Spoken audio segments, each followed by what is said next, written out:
Okay, so ignore the destroyed mess that is my bench right now, but we get asked this all the time. Can you fold crimped shells that were originally roll crimped? Yeah, you can.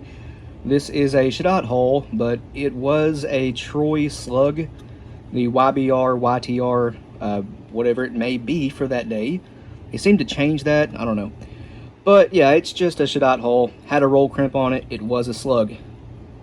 Can you do this, reassemble it with a fold crimp? Yes. Do you have to do anything different? Not really. Sometimes they come out a little ugly, like that right there. But you see it's kind of swirly.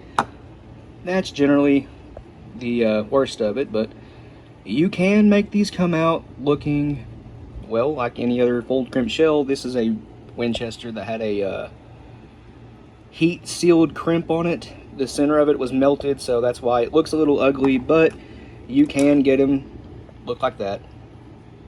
Let's give it a go. We're not going to talk a recipe here or nothing, because that don't matter. We're just trying to crimp this shell. Anyway, check this out. The hardest part about this is getting the wad in. You see that's a little bit ragged and ugly.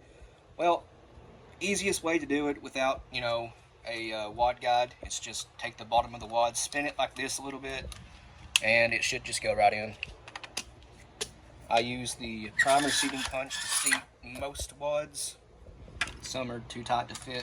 Now I need a 20 gauge, 1/4 inch felt, drop that in, and some birdshot. Alright, just doing a 6-point crimp here. Sometimes these come out nice, sometimes they come out ugly like that. That's okay. Rebacitor, final crimp. Might have gotten a little bit deep with that one, that's okay. I'll show you a trick without using a BN2 that I used to do all the time. You need a 28 gauge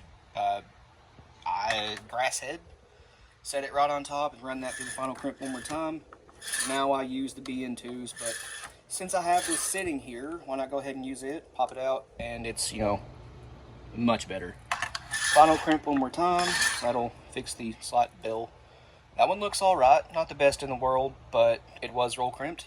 Whole point of this was, yep, you can still fold crimped shells that had a roll crimp on it.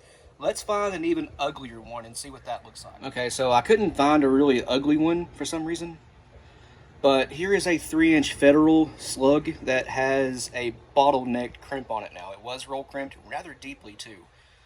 Now this can be a challenge to get the wad into, and this is also unscothed, making it, not ideal for fold crimps, one being the bottleneck shape, and unscothed, just not ideal. But you'll notice the wad, very hard to get in there. Way to get around that is, where are they? I think they're over there. Yep.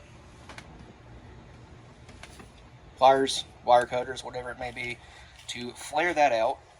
And now the wad will go in just fine. There we go. Seat it. Grab some birdshot. One moment. Alright, we got some birdshot in there. Another 6-point crimp. Now, these are very hit and miss. Sometimes they come out great, sometimes they come out ugly. Let's see what happens. That one came out kind of ugly. This side has a little bit of a lip to it, as you guys can see. That may or may not come out okay. This may end up with a really ugly pinhole in the middle because it's unscothed. But let's hit this with the Rebacitor and see what happens. It looks like this one may come out okay. Unscothed shells are way harder to crimp than scothed hulls, but I mean that one came out really nice. It even has a taper. Did you get that? Mm-hmm. It even has a pretty decent taper on the top of the shell due to it having a bottleneck shape. So my advice to you, if you want to fold crimp shells that had a roll crimp on them, don't worry about it. Just go ahead and do it. Sometimes they come out really nice.